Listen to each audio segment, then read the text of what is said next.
Sinasabing ang kasal ay ang pinakamasayang araw sa buhay ng isang babae, ngunit para kay Maureen Rose Ramirez, ito ang kanyang pinakamalalang bangungot. Sa gitna ng altar, hindi pag-ibig ang namutawi sa mga labi ng kanyang mapapangasawa, kundi ang mapait na katotohanang siya ay isa lamang transaksyon. Si Mike Angelo Lagdameo ay gwapo, mayaman, ngunit may pusong kasing tigas ng bato. Pinakasalan niya si Maureen hindi dahil sa mahal niya ito, kundi dahil ito ang kabayaran sa malaking utang ng pamilya Ramirez. Para kay Mike, si Maureen ay isang pambayad utang na dapat niyang pahirapan, hamakin at sisingilin hanggang sa huling sentimo ng kanyang dangal. Sa loob ng mansyon na mistulang kulungan, tiniis ni Maureen ang lahat ng masasakit na salita, ang pambabastos sa ibang tao at ang panlalamig ng asawang itinuring siyang kaaway. Ngunit sa likod ng bawat latay ng salita, ang pambabastos may isang lihim na dahan-dahang nabubunyag. Ang poot ni Mike ay nagmumula sa isang sugat ng nakaraan na hindi pa naghihilom. Magagawa bang palambutin ng luha at pasensya ni Maureen ang pusong lason na sa galit? At kapag ang katotohanan sa likod ng kanilang kasunduan ay tuluyan ng lumabas, handa bang isakripisyo ni Mike ang kanyang garbo upang iligtas ang babaeng pilit niyang winasak? Sa kwentong ito, matutuklasan ni na Mike at Maureen na ang pag-ibig ay di parating nagsisimula sa matatamis na salita. Minsan ito ay nagsisimula sa gitna ng unos, nabubuo sa sakit at naghihilom sa isang wagas na pagpapatawad. Samantala, halina at sabay-sabay nating pakinggan ang buong kwento. Ang hangin sa loob ng lumang simbahan ay tila naging yelo. Imbes na amoy ng mga sariwang bulaklak ang tila nangingibabaw ay ang bigat ng puot na nagmumula sa lalaking nakatayo sa harap ng altar. Do you take Maureen Rose Ramirez as your lawfully wedded wife? Nauutal na tanong ng pari. Pinunasan nito ang pawis sa noo kahit na malakas naman ang aircon. Si Mike Angelo Lagdameo ay hindi nakatingin sa pari. Ang kanyang mga mata na kasing talim ng paningin ay nakatusok sa babaeng nasa harap niya, si Maureen. Siyempre, I do. Wala naman akong choice, diba? Sarkasikong tugon ni Mike. Ang boses niya ay umalingaw sa buong simbahan, sapat na upang manginig ang balikat ni Maureen. Yumuko lalo si Maureen. Ang kanyang puting belo ay tila naging taming na nagtatago sa kanyang mga luha na kanina pa gustong kumawala. Napahiya siya. Sa harap ng mga negosyante, sa harap ng Diyos, pinamukha ni Mike na siya ay isang obligasyon lamang, isang transaksyon. You may now Tingin mo ba talaga? Hahalikan ko siya? Putol ni Mike sa pari. Isang mapait na ngiti ang sumilay sa labi niya habang nililingon ang mga bisita. Kasal ito para sa pera. Di kasal ang dalawang taong nagmamahalan kaya't walang kwenta ang halik. Tama ba? Tahimik ang lahat, walang nangahas huminga. Pagkatapos, tinalikuran ni Mike ang altar ng walang pag-aalinlangan. Ang bawat ibag ng sapatos niya ay parang martilyo na dumudurog sa puso ni Maureen. Naiwang mag-isa si Maureen sa gitna ng altar. Mike Angelo Lagdameo, ang pangalan ng kanyang asawa, isang bastos, malupit at walang pusong lalaki. Pero sa kabila ng sakit, kailangan niyang manatili. Dahil sa papel na nilagdaan nila, hindi lang buhay niya ang nakataya, kundi ang kaligtasan ng pamilya niya. Pagdating sa mansyon ng mga Lagdameo, hindi sinalubong si Maureen ng isang asawa, kundi ng isang utos. Huwag kang aasa na matutulog ako sa silid na yan kasama ka, bungad ni Mike habang tinatanggal ang kanyang necktie sa gitna ng sala. Sa guest room ka, at bukas asahan mong hindi ka rin na dito, you will earn your keep.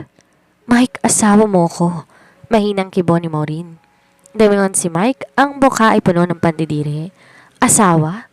Binili kita, Maureen. Huwag mong kakalimutan yan. Ang tatay mong nagbenta sa akin kapalit ng pagsalba ko sa kumpanya ninyo. Kaya huwag kang umarte na parang may pag-ibig dito.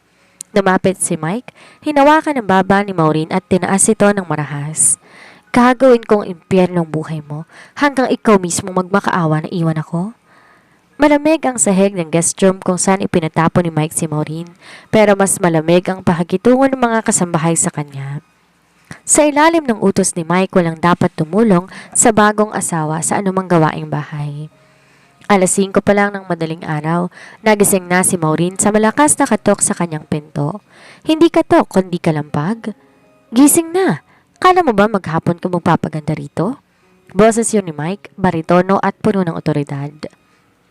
Dali-daling nag-ayos si Maureen. Pagbukas niya ng pinto, bumungad sa kanyang asawang nakasuot ng gym attire. Pawis na pawis mula sa pagtakbo at masama ang tingin. Nakalimutan mo na ba ang sinabi ko kagabi? You will earn your keep. Pagluto mo ako ng almusal. Gusto ko ng organic omelette, brown rice at black coffee. At siguraduhin mong mainit yan pagbaba ko.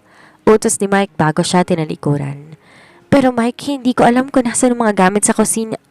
Lumingon si Mike, ang isang kilay nakataas ng mapang-insulto. E di hanapin mo. Gusto mong magpakasal sa mayaman, di ba? Pagtrabahuhan mong bawat sentimong binayad ko sa tatay mo. Sa kusina, nanginginig ang mga kamay ni Maureen. Di siya sanay sa ganitong uri ng pagtrato, pero mas lalong di siya sanay na tratuhin siyang parang basura. Habang naghihiwa ng mga rikado, pumasok ang mayordoma ng mansyon, si Aling Rosa. Kita sa mga mata nito ang awa, pero hindi ito lumalapit. Aling Rosa, maaari po bang magtanong kung nasa ng kawali?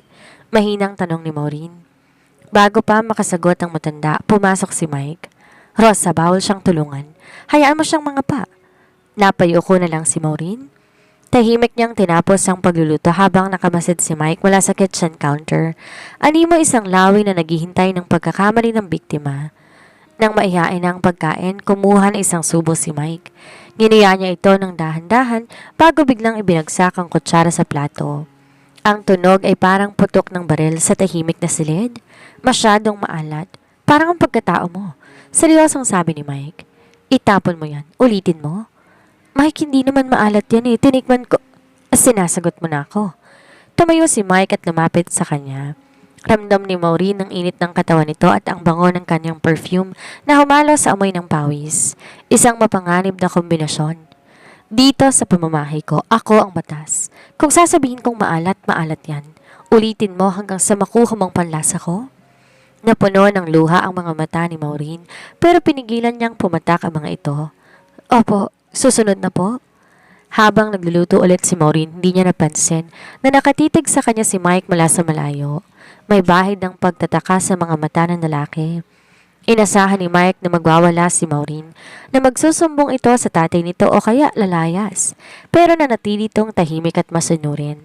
Ganyan ba talaga siya kadesperado sa pera? Sa isip-isip ni Mike.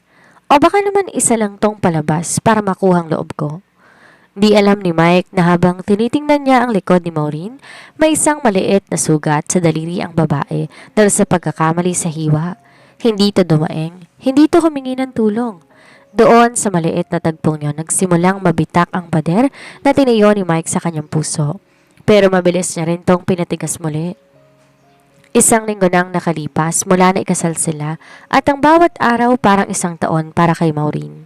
Ngunit ngayong gabi may ibang plano si Mike. Isang marangyang charity gala ang dadaluhan nila.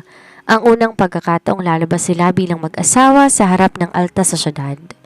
Suotin mo yan. Malamig na utos ni Mike sabay hagis na isang itim na paper bag sa kama ni Maureen. Ayokong magmukha kang katulong sa harap ng mga business partners ko. Ayusin mong sarili mo dahil ayokong mapahiya. Nang buksan ni Maureen ang bag, isang napakagandang crimson red dress ang nandoon. Napakaganda nito pero alam ni Maureen na dito regalo ng pagmamahal. Ito ay uniform para sa gabing ito. Pagdating sa venue, halos mabulag si Maureen sa dami ng flash ng camera. Agad siyang hinawakan ni Mike sa bewang hindi dahil sa paglalambing kundi upang pigilan siyang lumayo. Ang hawak nito mahigpit, halos mabaon ang mga daliri nito sa kanyang balat. Ngumiti ka, bulong ni Mike sa kanyang tenga habang nakaharap sa mga reporter. Magpanggap kang masaya sa piling ko? Di ba magaling ka naman dyan? Napilitang ngumiti si Maureen kahit nanginginig ang kanyang mga tuhod. Sa loob ng hall, sinalubong sila ng mga kaibigan ni Mike, mga lalaking singyabang at kasingyaman din ito. So, ito na pala ang prize mo, Mike? Tawa ni Greg, isa sa mga matalik na kaibigan ni Mike. Maganda nga, pero balita ko expensive taste ang pamilya nito ha? Di sumagot si Mike. Sa halip, uminom siya ng wine at tinignan si Maureen mula ulo hanggang paa. Expensive, yes, pero nabili ko naman. Parang kotseng bago, kailangan i-break in. Nagtawanan ng mga lalaki. Parang sinasaksak ang puso ni Maureen sa bawat salitang lumalabas sa bibig nila. Para lang siyang isang gamit na pinag-uusapan sa harapan niya. Excuse me, pupunta lang ako sa restroom. Paalam ni Maureen, di na kinaya ang pambabastos. Sa loob ng restroom, humarap si Maureen sa salamin. Pinunasan niya ang luhang muntik ng pumatak. Kaya mo to, Maureen? Para kay mama, bulong niya sa sarili. Paglabas niya, hinarang siya ni Mike sa madilim na pasilyo patungo sa main hall. Mukhang marami na tong nainom dahil mapula na ang mga mata nito. Bakit ka tumakas? Tanong ni Mike. Hinarangan na magkabilang panig ng pader gamit ang kanyang mga braso. Napapahiya ka ba sa mga sinasabi nila? O dahil totoong lahat? Mike, bakit mo ba ginagawa ito? Ano bang kasalanan ko sa'yo? Buong tapang na tanong ni Maureen. Isang mapait na tawa ang pinakawalan ni Mike. Ang kasalanan mo? Ang apelido mo? Ang tatay mo na nanloko sa pamilya ko noon at ikaw ang kabayaran. Gagamitin kita hanggang sa wala nang matira sa'yo, Maureen. Yan ang silbi mo sa buhay ko. Biglang nilapit ni Mike ang kanyang mukha sa mukha ni Maureen. Ramdam ni Maureen ang hininga nitong amoy alak. Akala niya hahalikan siya nito pero isang mapanuyang tingin lang ang binigay nito bago siya binitawan ng marahas. Huwag kang assuming. Sabi ko sa'yo sa altar pa lang walang kwentang halik sa kasal na to. Sabi ni Mike bago siya iniwan sa dilim. Naiwan si Maureen na nanginginig. Sa gabing yon, natutunan niya ang isang mahalagang bagay. Si Mike Angelo Lagdameo ay hindi lang bastos. Siya ay isang lalaking puno ng sugat ng nakaraan at siya ang napiling magbayad sa mga sugat na iyon. Madilim na ang buong mansyon na makauwi si Mike. 2:00 na madaling araw pero di pa rin dinadalaw ng antok si Maureen. Nakaupo siya sa gilid ng kama sa guest room. Yakap ang kanyang mga binti nang marinig niya ang malakas na kalabog mula sa baba. Agad siyang bumaba. Ang puso ay kumakaba. Nakita niya si Mike na nakasandal sa pinto. Magulo ang buhok at may bahid ng dugo ang gilid ng kanyang labi. Halatang galing to sa isang gulo o baka nakipagsundukan kung saan. Mike!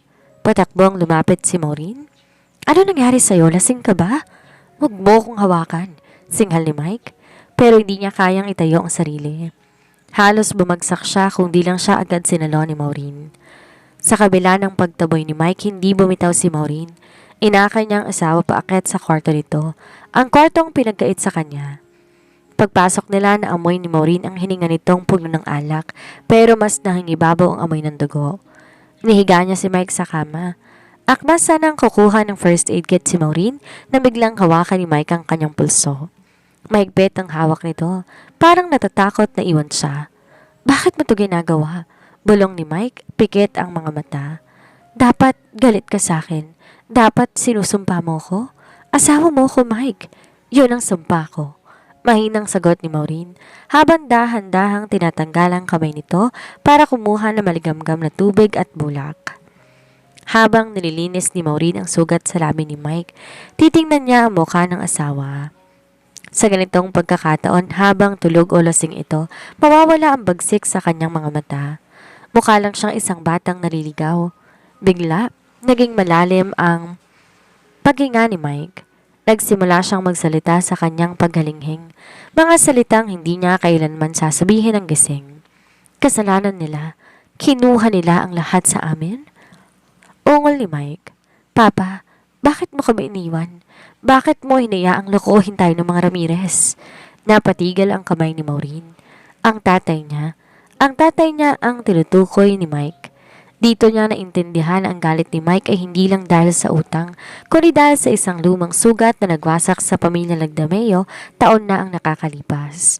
Sorry, bulong ni Maureen, kahit di niya alam ang buong kwento. Hinaplos niya ang noo ni Mike. Pasensya ka na kung kailangan na ako ang magbayad para sa kanila. Sa gitna ng kalasingan, naramdaman ni Mike ang malambot at mainit na palad ni Maureen. Sa halip itulak ito, lalong siniksik ni Mike ang kanyang mukha sa palad ng babae. Huwag kang aalis. Mahinang sambit ni Mike bago tuluyang nilamon ng mahimbing na tulog. Naiwang nakatulala si Maureen. Sa unang pagkakataon, nakita niya ang tao sa likod ng halimaw. Pero alam niya pagsapit ng umaga, babalik ulit ang Mike Angelo na kilala niya. Ang lalaking handang pumatay sa kanya gamit ang mga salita. Pagsikat ng araw, masakit ang ulong nagising si Mike. Ang huling naalala niya ay ang pakikipagsuntukan sa isang bar at pag-uwi ng lasing na lasing. Pero laking gulat niya na mapansing malinis na ang kanyang sugat at may nakahandang baso ng tubig at gamot sa kanyang bedside table. Masyadong pakialamera, asik niya, pagaman ininom pa rin naman niya ang gamot. Pagbaba niya sa sala, balak sana niyang singhalan si Maureen dahil sa pag-aakalang nakuha na nito ang loob niya. Ngunit natigilan siya. Isang pamilyar na boses ang narinig niyang humahalakak mula sa kusina. Oh my God, Maureen, you are so patient. Kung ako sa iyo, matagal ko nang binuhusan ng mainit na kapeng mokong na yan habang natutulog. Sofia? Bulalas ni Mike. Nandoon ang kanyang nakababatang kapatid na si Sofia. Kalaka raw ang mga gamit sa kusina habang tinutulungan si Maureen mag-ayos ng bulaklak. Si Sofia ang tanging tao na hindi natatakot kay Mike. Kuya, look at your face. Nag-Rocky Balboa ka na naman ba? Pangasar ni Sofia, sabay lapit sa kuya niya at pinitik ito sa labi. Aray, ano bang ginagawa mo rito? Kala ko ba nasa London ka? Inis na tanong ni Mike. Pero baka sampaglambot ang kanyang boses. Mahal niya ang kapatid. Umuwi ako para sa wedding niyo, but I was late. And then I heard what you did at the altar, Mike Angelo. Napaka-bastard mo talaga. Sermon ng kapatid. Buti na lang at mabait itong si Maureen. Kung ibang babae yan, baka naka-headline ka na sa news dahil sa domestic dispute. Huwag kang makialam, Sofia. Hindi mo alam ang kwento. Malamig na sabi ni Mike, sabay tingin ng matalim kay Maureen. Maureen, bakit mo siya pinapasok? At bakit mo siya hinahayaan na tumulong sa'yo? Siya po ang nagpumilit, simula ni Maureen. Don't blame her, kuya.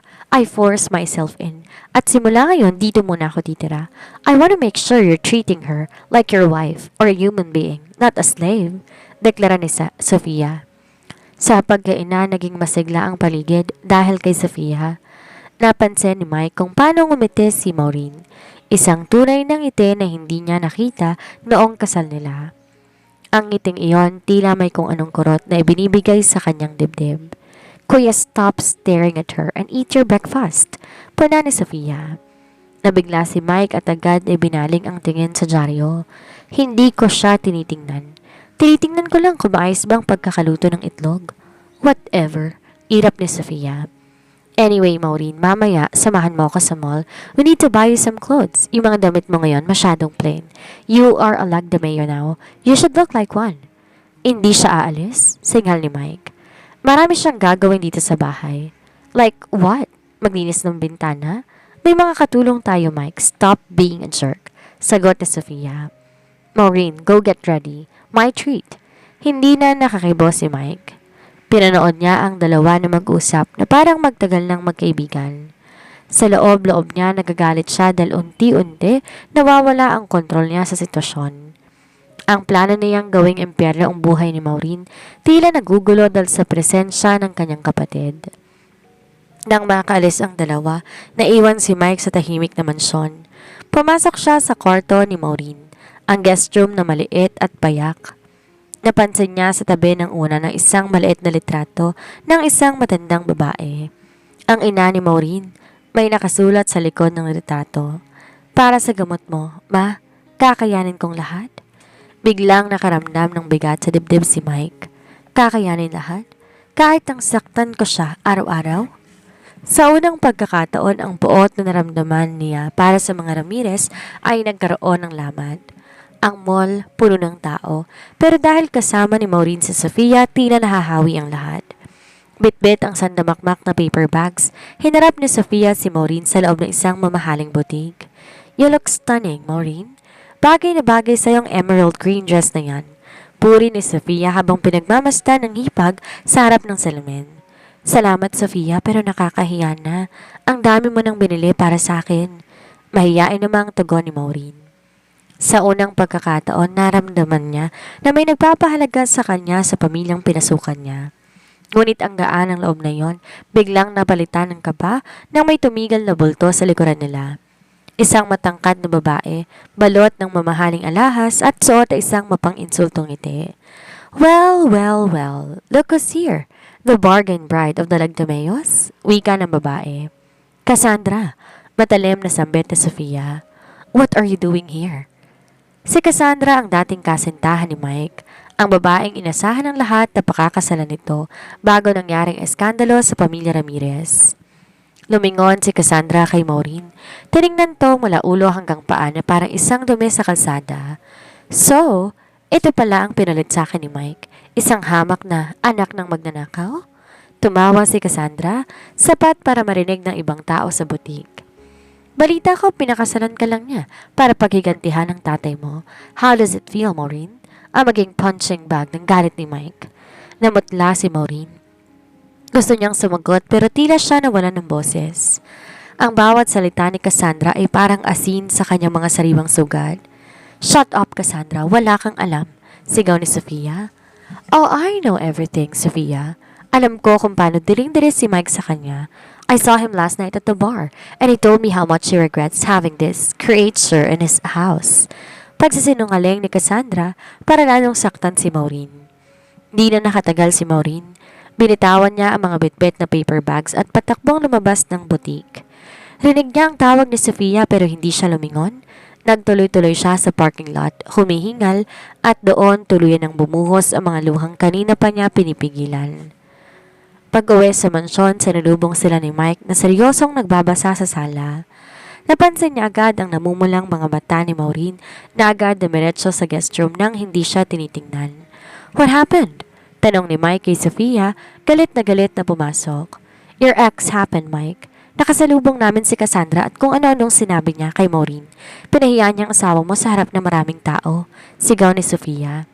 At ang masakit pa, ginamit niyang pangalan mo para saktan siya. Ang sabi niya, diring-diri ka raw kay Maureen. Natigilan si Mike. Kumayom ang kanyang mga palad. Bagaman totoo na marami siyang sinabing masama kay Maureen, hindi niya matanggap na merong ibang tao na gumagawa noon sa asawa niya, lalo na ang babaeng nang iwan sa kanya nung naghirap ang pamilya nila. Nasaan siya? Mahinang tanong ni Mike. Nasa kwarto niya, umiiyak. You are a jerk, kuya. But if you have a little bit of heart left, puntahan mo siya, sabi ni Sofia bago padabog na umakyat sa itaas. Dahan-dahan lumakad si Mike patungo sa guest room. Pagbukas niya ng pinto, nakita niya si Maureen na nakatalikod, nakabaluktot sa kama at mahinang humihikbi. Ang bawat hikbi nito parang may kung anong kumukurot sa dibdib ni Mike. Isang pakiramdam na pilit niyang itinatanggi. Lumapit siya at naupo sa gilid ng kama. Hindi niya alam kung anong sasabihin. Maureen? Tawag niya. Totoo ba, Mike? Tanong ni Maureen nang hindi humaharap. Diring-diri ka ba talaga sa akin? Ganun ba kababa ang tingin mo sa akin na pati ibang tao may karapatan na akong tapakan? Hinawakan ni Mike ang balikat ni Maureen at pilit tong inihaharap sa kanya. Nakita niya ang basang mukha ng asawa. Ang ganda nitong tila unti-unting namamatay dahil sa kalungkutan.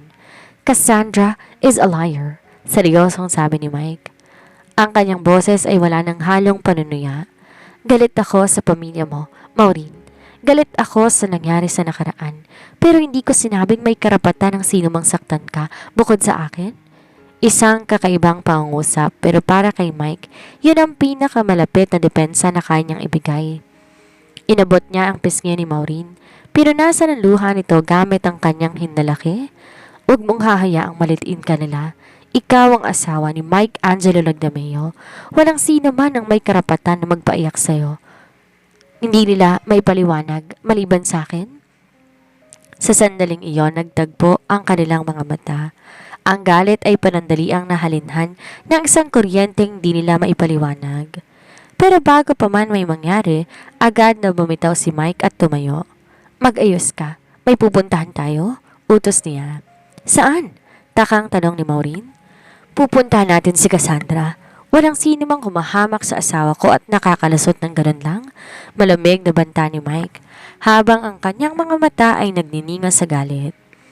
Hindi nakapagsalita si Maureen, habang nasa loob sila ng sasakyan.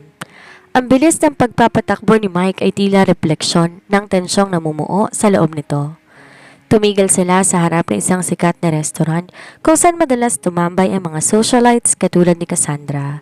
Mike, wag na nating ituloy ito. Ayoko ng gulo.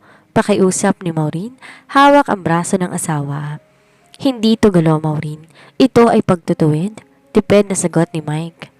Inawakan niya ang kamay ni Maureen, hindi ng marahas kundi ng mahigpit at may paninindigan. Sumuko ka lang sa akin.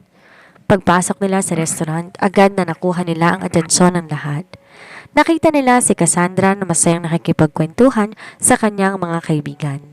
Tila pinagmamalaki pa ang ginawa niyang pagpapaiyak kay Maureen kanina. Nang mapansin ni Cassandra si Mike, tumayo ito at nagpakita ng matamis ng ngiti. Mike, I knew you'd come. Balak sana kitang tawagan para mag-sorry sa nangyari kanina but honestly, your wife is just too sensitive. Stop right there, Cassandra. Putol ni Mike. Ang kanyang boses malamig at puno ng otoridad, sapat para tumahimik ang buong paligid. What's wrong, Mike? Maang-maangan ng babae. Narinig ko ang mga sinabi mo kay Maureen sa mall. Narinig ko rin ang mga kasinungaling ipinagkakalat mo tungkol sa akin. Hakbang ni Mike papalapit, habang protektibong nakahawak pa rin kay Maureen. Gusto kong malaman ang lahat ng naririto, lalo na ikaw. Tumingin si Mike sa paligid bago maling binalik ang tingin kay Cassandra. Maureen is my wife, my legal wife. Ano bang dahilan ng pagpapakasal ko sa kanya, asawa ko siya. Ang sino mang humamak sa kanya, humahamak din sa pangalang Lagdameo. At alam mo, Cassandra, di ako marunong magpatawad sa mga taong yumuyurak sa pangalan ko. Namutla si Cassandra. Ang mga kaibigan niya nagsimulang magbulungan. Mike, we were together. Alam ko namang napilitan ka lang. Doon ka nagkakamali. Walang nakakapilit sa akin sa mga bagay na ayaw ko. Pagsasinungaling ni Mike para lang maprotektahan ang dangal ni Maureen. Kaya sa susunod na makita mong asawa ko, matuto kang gumalang. Dahil kung hindi, sisiguraduhin kong pati kumpanya ng pamilya mo makakaramdam ng galit ko. Humarap si Mike kay Maureen. Sa harap ng lahat, dinikit niya ang kanyang noo sa noo ng asawa. Isang intimate na kilos na nagpagulantang sa lahat, pati na kay Maureen. Let's go, Maureen. We're done here. Pagbalik sa mansyon na natiling tahimik si Maureen hanggang makarating sila sa pinto ng kanyang kwarto. Bago pa makapasok si Mike ng sarili nitong silid, tinawag niya ito. Mike! Lumingon ang lalaki. Nakapamulsa at tila bumalik na naman ang pagiging mailap. Ano? Salamat.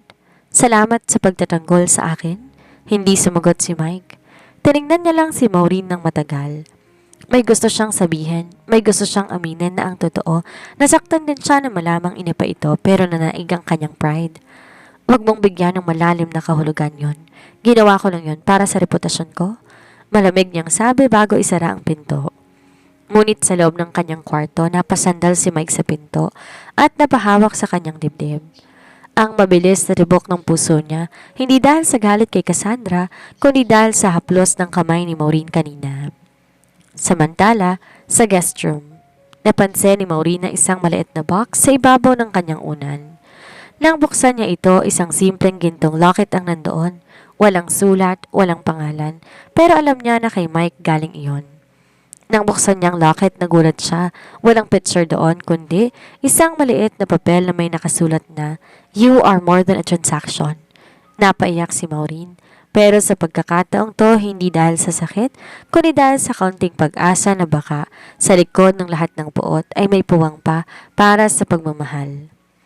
Nagising si Maureen na parang may nakapatong na semento sa kanyang dibdib. Ang kanyang buong katawan ay masakit at ang kanyang noo ay tila nagniningas sa init. Sinubukan niyang bumangon para magluto ng almusal ni Mike dahil alam niyang magagalit to kapag nahuli siya, ngunit bumagsak siya pabalik sa kama. Samantala, sa kusina, nakakunot ang noo ni Mike habang tinitingnan ang kanyang relo. 7:00 na, wala pa ring kape, wala pa ring almusal. Maureen! Tawag niya mula sa hagdan. Walang sumasagot. Padabog siyang naglakad patungo sa guest room. Maureen! Huwag mong sabing nagtutulog-tulugan ka na naman dahil lang sa nangyari kahapon. Binuksan niya ang pinto at natigilan. Nakita niya si Maureen, maputla, nanginginig sa ilalim ng makapal na kumot. Ang pawis na mumuo sa noo nito kahit malamig ang silid. Agad na lumapit si Mike at hinipo ang noo ng asawa. Ang init mo. Mike, sorry, magluluto na ako, sandali lang. Pilit na bumabangon si Maureen pero muli siyang nahilo. Stay down, utos ni Mike. Pero sa pagkakataong to, hindi to galit kundi puno ng pag-aalala. Huwag kang makulit, you have a high fever. Sa sumunod na 2 oras, ang cruel husband na si Mike Angelo Lagdameo ay nagmistulang caregiver. Siya mismo ang kumuha ng maligamgam na tubig at bimpo. Tinanggihan niya ang tulong ng mga katulong. Gusto niyang siya ang gumawa. Dahan-dahan niyang pinunasan ang braso at leg ni Maureen para mapababa ang lagnat nito. Sa bawat dampi ng bimpo, tinitingnan ni Mike ang mukha ni Maureen. Napansin niya ang pasa sa ilalim ng mata nito, tandaan ng mga gabing hindi ito nakatulog dahil sa takot at lungkot. Bakit ba kasi nagpapagod ka? Bulong ni Mike sa sarili habang maingat na inaayos ang buhok ni Maureen. Mike, igit ni Maureen sa gitna ng kanyang pagkahalinghing. Huwag kang magalit. Ginagawa ko naman ang lahat, diba? Para kay mama, para sa utang? Napatigil si Mike. Ang boses ni Maureen puno ng pagsusumamo kahit sa gitna ng sakit. Hindi na ako galit, Maureen. Mahinang sagot ni Mike. Pagaman alam niyang hindi siya naririnig nito. Galit ako sa sarili ko dahil hindi ko mapigilang mag-alala sa'yo. Kumuha si Mike ng lugaw na siya mismo ang nagpahirap lutuin sa kusina. Inupo niyang bahagya si Maureen at maingat na sinubuan. Tikman mo to, masarap yan, hindi maalat. Biro ni Mike, pilit pinagagaan ng loob. Bahagyang nagmulat ng mata si Maureen. Nakita niya ang malambot na tingin ni Mike. Sa ilalim ng impluwensya ng lagnat, naging matapang siya. Inawakan niya ang kamay ni Mike na may hawak na kutsara. Bakit ang bait mo ngayon? Bukas ba sasaktan mo na naman ako? Tanong ni Maureen. Ang mga luhay muling namumuo. Hindi nakasagot si Mike. Binaling niya ang tingin sa malayo. Sabi ko sa'yo, earn your keep. At hindi ka makakapagsilbi sa akin kung mamamatay ka sa lagnat. Ngunit sa kabila ng matigas sa salita, di binitawan ni Mike ang kamay ni Maureen. Nanatili siyang nakaupo sa tabi nito hanggang sa makatulog na ang babae. Nang masiguro niyang mahimbing na ang tulog nito, dahan-dahang hinalikan ni Mike ang noo ni Maureen. I'm sorry, Maureen. I'm sorry if I made your life a living hell. Bulong niya bago lumabas ng silid. Hindi niya alam, bahagyang nagmulat ng mata si Maureen. Narinig niya ang huling sinabi ng asawa. Isang maliit na ngiti ang sumilay sa labi ng babae bago siya tuluyang nakapagpahinga ng payapa. Makalipas ang 2 araw, tuluyan ang gumaling si Maureen.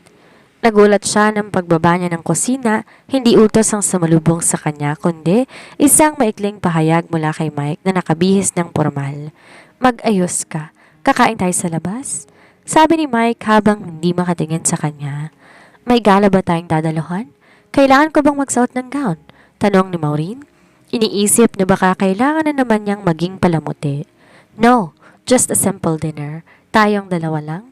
Sagot ni Mike. Dinala ni Mike si Maureen sa isang tahimik na restaurant na overlooking ang city lights. Malayo to sa ingay ng mga socialites at mga flashes ng kamera. Sa gabing iyon, tila ay binababa ni Mike ang kanyang mga armas. Nag-usap sila tungkol sa mga bagay na walang mga kinalaman sa pera o sa kanilang kasal. Nalaman ni Mike na pangalap para ni Maureen ang mga maging isang interior designer bago siya sa pilitang pinatigil ng kanyang ama para asikasuhin ang kumpanya. You have a beautiful mind, Maureen. Seryosong sabi ni Mike. Sa unang pagkakataon, walang sarkasmo sa kanyang tinig. Hahawakan sana ni Mike ang kamay ni Maureen sa ibabaw ng lamesa nang biglang mag-vibrate ang kanyang phone. Isang email mula sa kanyang pribadong investigador. Pag-uwi sa mansyon habang mahimbing nang natutulog si Maureen na may ngiti sa labi, naiwan si Mike sa kanyang opisina. Binuksan niya ang kalakip na dokumento sa email. Tungkol ito sa transaksyon ng tatay ni Maureen noong nakaraang taon. Ang kanyang mukha na kanina lamang ay maamo, unti-unting naging madilim. Ayon sa report, hindi pala totoong nalugi ang kumpanya ng mga Ramirez dahil sa pagkakamali. Ang tatay ni Maureen sadyang naglipat ng pondo sa isang offshore account at ginamit ang sariling anak na pambayad utang kay Mike para tuluyang makatakas sa mga legal na pananagutan. Ang mas masakit pa, may pirma doon si Maureen sa ilang dokumento. Pinaglalaroan niyo ba ako? Bulong ni Mike. Ang kamao tumama sa lamesa. Sa isip ni Mike, lahat ng kabaitan ni Maureen itong mga nakarang araw. Ang pag-aalaga sa kanya nung lasing siya, ang pagtitiis sa pang-api niya ay bahagi lang ng isang malaking plano para makuhang tiwala niya, habang ang tatay nito nagpapakasasa sa ninakaw na pera. Di na nakapag-isip na maayos si Mike. Ang poot na akala niya'y nawala na, bumalik ng mas matindi. Padabog siyang pumunta sa guest room at malakas na binuksan ng pinto na gumising kay Maureen sa gitna ng kanyang panaginip. Mike, anong problema? Tanong ni Maureen, kinukuskus ang mga mata. Binato ni Mike ang mga printout ng dokumento sa mukha ni Maureen. Ang galing nyo. Ang galing niyong mag-ama. Kala ko ba biktima ka lang? Kala ko ba napipilitan ka lang? Nanginginig na pinulot ni Maureen ang mga papel. Ano to? Huwag ka nang magmaang-maangan. Pero mamoto, di ba? Sigaw ni Mike. Habang pinapakain kita rito, habang kinakaawaan kita, ang tatay mo'y nasa ibang bansa. Nagpapakasaya sa perang ninakaw niya sa pamilya ko gamit ang pirma ko. Mike, hindi ko alam. Pinapirma lang ako ni Papa ng mga papeles noon. Ang sabi niya para sa insurance. Liar. Pigil hiningang lumapit si Mike at tinawakan si Maureen sa panga. Naniwala ako sa'yo kahit saglit. Pero isa ka lang palang Ramirez. Manloloko ka. Magnanakaw. Binitawan siya ni Mike ng marahas. Ang tingin na puno ng paghanga kanina sa restaurant ay napalitan ng wagas na pagkamuhi. Bukas na bukas, babalik sa dati mong pwesto. Huwag kang aasang makakatikim ka pa ng kahit katiting na respeto mula sa akin. You are just a debt, Maureen, at sisiguraduhin ko. Sisingilin kita hanggang sa huling sentimo. Lumabas si Mike at malakas na isinara ang pinto. Naiwan si Maureen na humahagulhol sa sahig. Yakap ang mga papel na hindi niya maintindihan. Ang gabing akala niya ay simula ng bagong buhay, naging mitsa pala ng mas malalang impyerno. Ang sumunod ng mga araw, naging parang isang masamang panaginip para kay Maureen. Bumalik ang dating Mike o mas malala pa.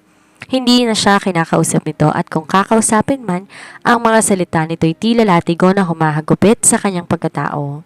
Huwag mong hahawakan ang gamit ko. Asik ni Mike isang umaga nang subukan ni Maureen ayusin ang kanyang korbata. Nandidiri ako sa kamay na manloloko. Hindi sumagot si Maureen. Patuloy lang siya sa pagtungo. Ang kanyang mga mata wala ng buhay. Ang locket na binigay ni Mike ay tinago niya na sa pinakailalim ng kanyang bag. Ang pag-asang naramdaman niya noon ay tuluyan ng naging abo. Isang gabi, bumuhos sa isang napakalakas na bagyo. Ang langit tila nakikiramay sa bigat ng nararamdaman ni Maureen.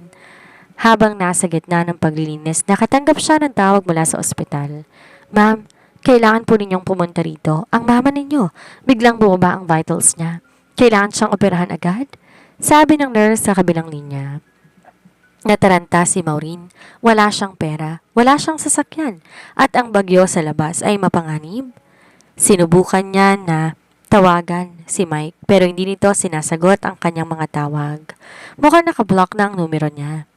Dahil sa desperasyon, tumakbo si Maureen palabas ng mansyon sa gitna ng unos. Balak niyang mag-abang ng taxi sa labas ng subdivision kahit halos hindi na siya makakita sa lakas ng ulan. Samantala, nasa isang bar si Mike kasama ng mga kaibigan pero hindi siya mapakali. Ang alak na iniinom niya tila walang epekto. Ang isip niya laging bumabalik sa mukha ni Maureen, yung mukha nitong puno ng sakit nang itapon niya mga dokumento. Nang buksan niya ang kanyang phone, nakita niya ang 50 missed calls mula kay Maureen. Biglang kumurba ang kanyang dibdib. I have to go. Maikling paalam ni Mike sa mga kaibigan. Habang nagmamaneho pauwi sa gitna ng baha at zero visibility na kalsada, may napansin siyang bulto sa gilid ng highway. Isang babaeng basang-basa, nakalahod sa simento at tila humihingi ng saklolo. Maureen? Bulalas ni Mike. Tinigil niya ang sasakyan at patakbong lumabas. Maureen, anong ginagawa mo rito? Sira ka ba? Papatayin mo bang sarili mo? Mike, si Mama, kailangan ko siyang puntahan. Please, Mike? Nangihinang sabi ni Maureen bago tuluyang nawalan ng malay sa mga braso ni Mike. Maureen, hey, wake up! Sigaw ni Mike, ang kanyang boses ay nanginginig sa takot.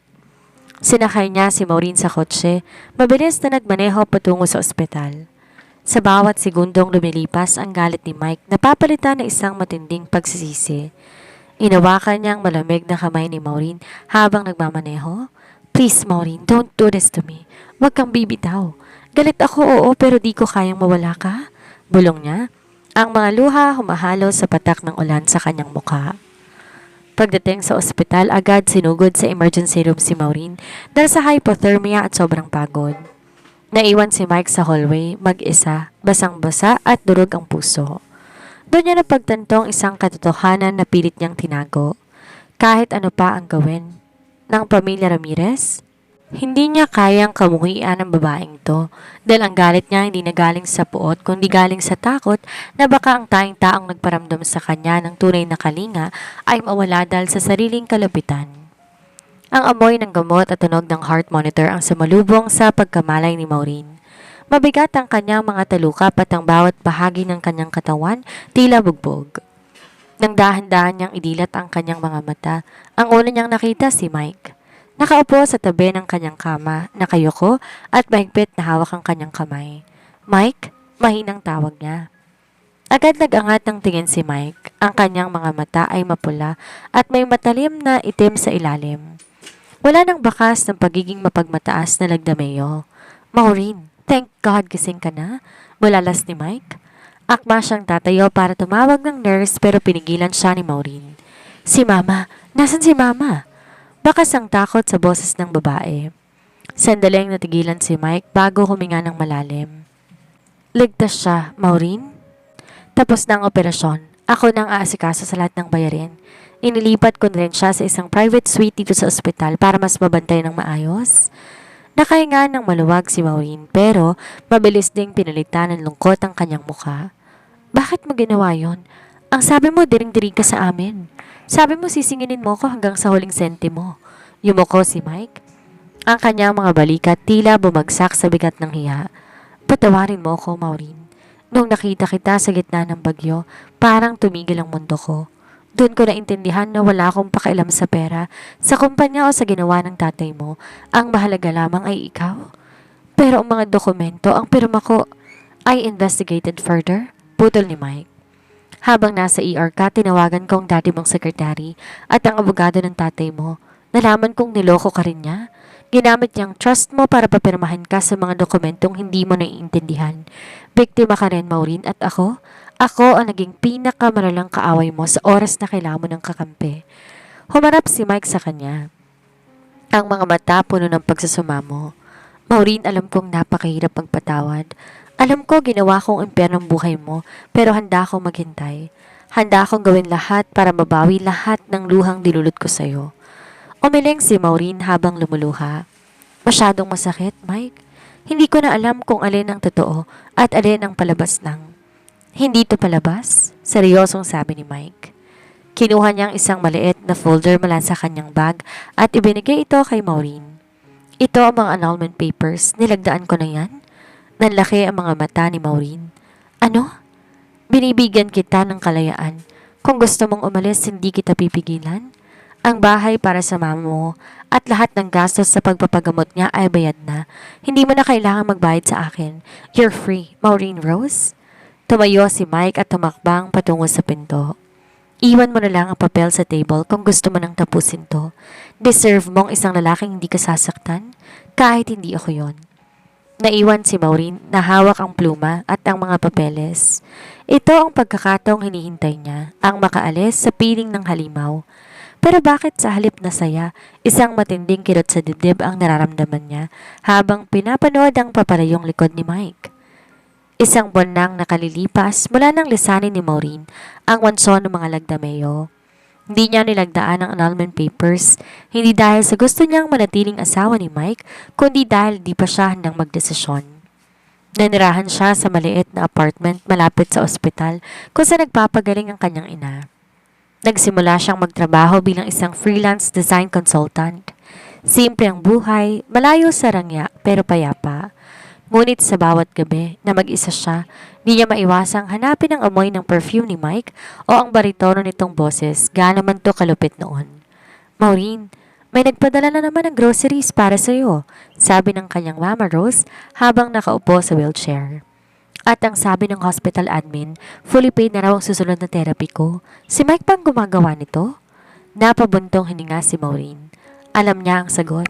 Kahit hindi nagpapakita si Mike, nararamdaman niya ang presensya nito sa paligid. Ang mga paboritong prustats niya na biglang dumarating, ang mga security guard na tila laging nakabantay sa tapat ng apartment niya, si Mike ang lahat ng yon. Sa kabilang banda, ang mansyon ng mga lagdameo naging kasing tahimik ng sementeryo.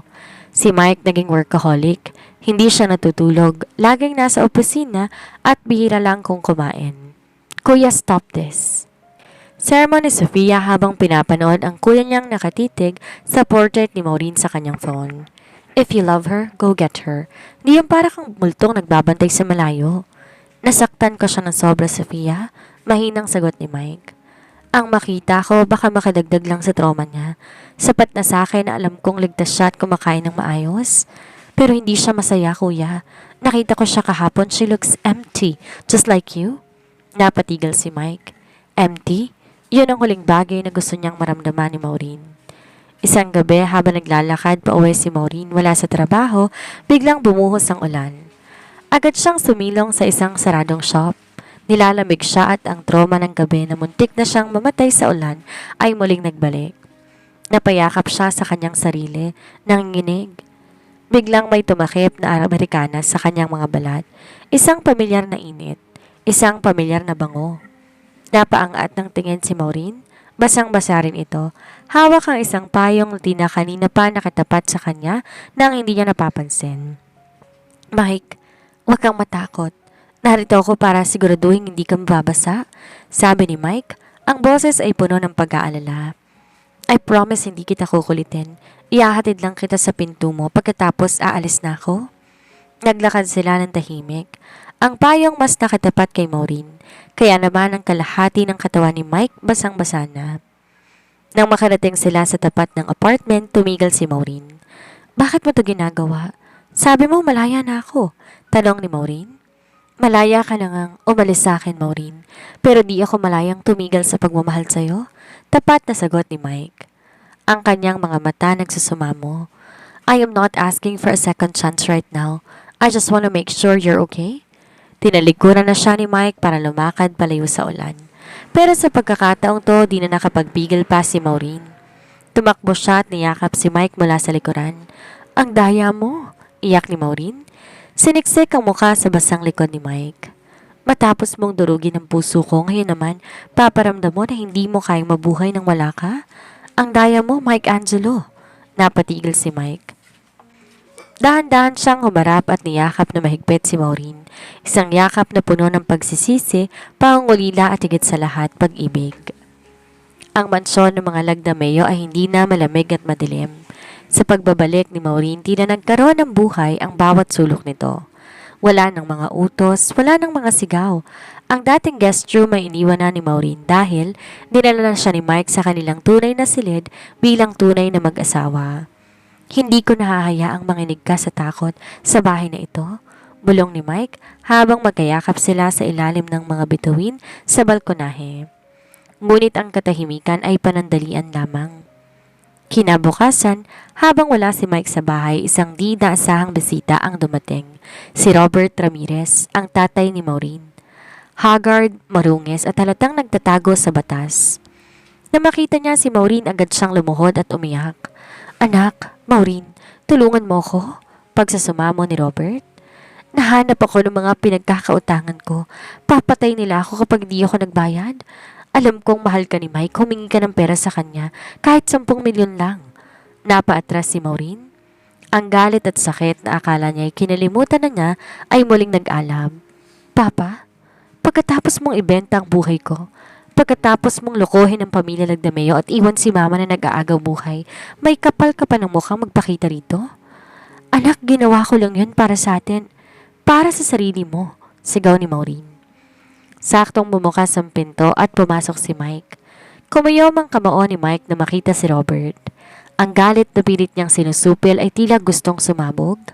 Mike, parang awa mo na, tulungan mong biyanan mo. Lapit ni Robert kay Mike. Sinubukang hawakan ng binti nito pero agad siyang tinulak ni Mike. Wala akong biyanan na magnanakaw at traidor, malamig na sabi ni Mike. Lumingon siya kay Maureen. Nakita niya ang panginginig ng kanyang asawa. Ang trauma ay bumabalik. Kumuha si Mike ng checkbook. Mabilis siyang nagsulat ng halaga at pinunit ito. Inihagis niya ang tseke sa paanan ni Robert. Ayan ang 10 milyon. Kunin mo yan, utos ni Mike. Mike, wag. Wag mo siyang bibigyan. Pigil ni Maureen, umiiyak na. Wag mong hahayaang gamitin ka na naman niya. Humarap si Mike kay Maureen at tinawakan na magkabilang pisngi nito. Binibigay ko to hindi dahil sa kanya. Binibigay ko to para tuluyan na siyang mawala sa buhay natin bilang kabayaran sa bawat luha na dinulot niya sa'yo. Tumingin si Mike kay Robert ng may matalim na mga mata. Kunin mo ang pera. Pero oras pirmahan mong checking yan, pipirmahan mo rin ang kasunduan na hindi mo na muling lalapitan pa si Maureen. Kapag nakita ko pang anino mo malapit sa asawa ko, hindi na pera ibibigay ko sa'yo kundi kamatayan. Maliwanag? Nagmamadaling pinulot ni Robert ang tseke at tumakbo palabas nang walang lingon-lingon sa anak. Doon, tuluyang bumigay si Maureen. Humagulhol siya sa dibdib ni Mike. Bakit, Mike? Bakit mo siya binigyan? Hindi niya deserve yon? Hikbi ni Maureen. Deserve mong maging payapa, Maureen. Kahit 10 milyon lang ang presyo para hindi ka na muling matakot, maliit na halaga lang yon para sa akin. Sagot ni Mike habang inahaplos ang buhok ng asawa. Tapos na ang utang ng nakaraan. Tayo na lang ang natitira. Saktong 1 taon na nakalipas mula nang maganap ang tinaguriang scariest wedding sa simbahang ito. Pero ngayon ang kapaligiran hindi na balot ng yelo at ng takot. Ang simbahan puno ng sariwang white roses at ang musika ay banayan. Tila isang haplos sa kaluluwa. Sa harap ng altar, nakatayo si Mike Angelo Lagdameo. Wala nang talim sa kanyang mga mata, sa halip, bakas ang kaba at pananabik. Suot ang kanyang puting tuxedo, hindi siya mapakali, habang hinihintay ang pagbukas ng pinto. Nang tumunog ang wedding march, dahan-dahan bumukas ang malaking pinto. Doon ay lumabas si Maureen Rose Ramirez, ang babaeng dati yumuyuko sa kahihiyan. Ngunit ngayon naglalakad ng may dangal at ningning sa mga mata. Kasama niya ang kanyang ina, si Rose na nakatayo na at dahan-dahan naglalakad sa kanyang tabi. Habang papalapit si Maureen, hindi mapigilan ni Mike ang pagpatak ng kanyang mga luha. Ang lalaking dati hindi naniniwala sa pag-ibig, ngaya'y tila isang batang natupad ang pinaka-inaasam na pangarap. Nang makarating si Mike sa altar, kinuha ni Mike ang kanyang kamay at hinalikan ito sa harap ng lahat. You look breathtaking, my wife, bulong ni Mike. And you look like you're about to cry again, biro ni Maureen na may kasamang matamis ng ngiti. Humarap sila sa pari. Sa pagkakataong to, di na kailangan magtanong ng pari ng may takot. Ang bawat salitang lumalabas sa kanilang mga labi ay may bigat ng katotohanan. Mike Angelo, do you take Maureen Rose as your lawfully wedded wife? To love and to cherish, enjoy and in sorrow, until death do you part? Tumingin si Mike diretso sa mga mata ni Maureen. I do. Higit pa sa buhay ko, I do. And Maureen Rose, do you take Mike Angelo as your lawfully wedded husband? I do. Sagot ni Maureen nang walang pag-aalinlangan. Sa kabila ng lahat, ikaw at ikaw lang? Nilabas ni Mike ang kanilang mga singsing. Ang singsing na ito ay simbolo na hindi ka na kailanman magiging bayad utang. Ikaw ang kayamanan ko, Maureen. Ang bawat araw na darating gagamitin ko para patunayan na karapat-dapat ako sa pag-ibig mo. Sinuot ni Maureen ang singsing kay Mike. Ang singsing na ito ay tanda na pinapatawad ko ng nakaraan. Dito nagsisimula ang ating kwento, hindi bilang biktima at kaaway kundi bilang dalawang taong pinagtagpo ng tadhana sa gitna ng unos. You may now kiss the bride, wika ng pari na ngayon malapad na ang ngiti. Dahan-dahang inangat ni Mike ang belo ni Maureen. Hindi na siya nagmura, hindi na siya nanlait. Sa harap ng lahat ng saksi, hinalikan niya si Maureen ng may wagas na pagmamahal at pag-iingat. Isang halik na nagbubura sa lahat ng sakit ng nakalipas na taon. Paglabas nila ng simbahan, sinalubong sila ng mga talulot ng bulaklak at masiglang palakpakan. Naroon si Sofia na umiiyak sa tuwa at ang kanilang mga kaibigan na saksi sa kanilang paglalakbay. Sinakay ni Mike si Maureen sa isang kotseng puno ng dekorasyon. Habang papalayo sila sa simbahan, samandal si Maureen sa balikat ni Mike. Saan tayo pupunta? Tanong ni Maureen. Saan mo man gusto? Sagot ni Mike habang hinahawakan ang kanyang kamay. Dahil simula ngayon, kahit saan man tayo magpunta, basta magkasama tayo, yun ang langit ko. Ang scariest wedding ay nauwi sa pinakamagandang simula. Dahil sa pag-ibig, ang sugat ay nagiging peklat na lamang ng nakaraan. Isang paalala ng pagkatapos ng pinakamalakas na bagyo, ang bahaghari ay mas lalong nagniningning. Isang taon, makalipas, ang isang maliit na sanggol na humahagikik sa gitna ng malawak na garden ng mansyon. Isang batang lalaki na may mga mata ni Mike at ngiti ni Maureen. Angelo, don't run too fast! Tawag ni Maureen habang nakaupo sa damuhan. Lumapit si Mike mula sa likuran at niyakap si Maureen. Hinalikan ang kanyang balikat. Hayaan mo na siya. He's a Lagdameo. Matapang yan. Mana sa tatay niyang bastos? Biro ni Maureen. Tumawa si Mike at hinigpitan ng yakap. Mana sa tatay niyang. Baliw na baliw sa nanay niya. Tumingala siya sa langit, masaya at payapa. Ang kwentong nagsimula sa puot ay natapos sa isang walang hanggang pag-ibig. Sa loob ng opisina ni Mike, may isang maliit na drawer na laging nakasusi. Isang gabi, binuksan ito ni Maureen at nakita ang isang lumang sobre. Ito ang sulat na isinulat ni Mike nung gabi bagong kanilang unang kasal. Ang gabi kung kailan galit na galit pa ito sa kanya. Maureen, ngayong gabi, sinusumpa kita. Sinusumpa kong gagawin ko ang impyernong buhay mo. Pero bakit habang sinusulat ko to, ang tanging iniisip ko ay kung gaano kaputi ang balat mo sa ilalim ng buwan? Bakit parang mas parurusahan kong sarili ko kapag nakikita kitang umiyak? Siguro, bago pa man tayo ikasal, talo na ako. Talo na ako sa nararamdaman ko para sa'yo. Napaiyak at napangiti si Maureen. Mula pa pala noon, mahal na siya ng kanyang bastardong asawa. Tinabi niya ang sulat at lumabas ng silid para samahan ng kanyang mag-ama. Ang kwento ni na Mike Angelo at Maureen ay hindi lamang isang tipikal na enemies to lovers na kwento. Ito ay punong-puno ng mga aral tungkol sa buhay, pamilya at pag-ibig. Narito ang pangunahing aral. Ang pag-ibig ay higit pa sa material na bagay. Pinakita ng kwento na ang kasal ay nagsimula bilang isang transaksyon o pambayad utang na walang saysay at puno ng pait. Ang tunay na kaligayahan hindi nabibili ng 10 milyon ng isang marangyang mansyon. Ang tunay na yaman ni Mike ay hindi ang kanyang kumpanya, kundi ang pag-aaruga at katapatan ni Maureen. Huwag magpadala sa galit na nagmumula sa nakaraan. Si Mike ay nabulag ng puot dahil sa pagkakamali ng tatay ni Maureen. Ang aral dito, ang kasalanan ng magulang hindi dapat ipataw sa anak.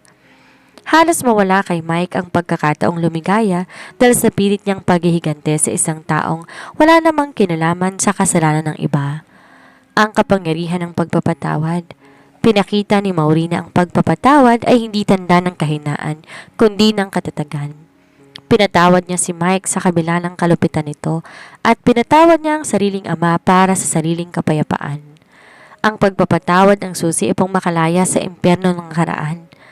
Ang pagbabago, posible para sa taong nagmamahal mula sa pagiging isang bastard at cruel husband, natutunan ni Mike na magpakumbaba at magsakripisyo.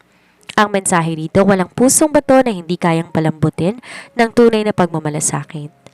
Ang pag-ibig ang nagtulak sa kanya upang mas maging mabuting tao. Karapatan ng bawat tao ang respeto at dangal. Binigyang diin sa kwento na kahit ano pa ang katayuan sa buhay o ang pinagmula ng isang tao, walang sino man ang may karapatang mang-api o magpahiya. Ang paninindigan ni Mike para kay Maureen, laban kay Cassandra at sa sariling ama ay nagpapakita ng pag-ibig ay laging handang protektahan ang dangal ng minamahal. Mensahe para sa mga manonood. Ang buhay parang bagyo. Maaring tangay nito lahat ng meron ka. Pero kung meron kang pag-ibig na matatag at handang magpatawad, palaging may sisikat na araw at may bahagharing naghihintay sa dulo. Hanggang sa muli, maraming salamat sa patuloy na tiwala at suporta sa aking munting channel. Mag-iingat po kayong lahat palagi.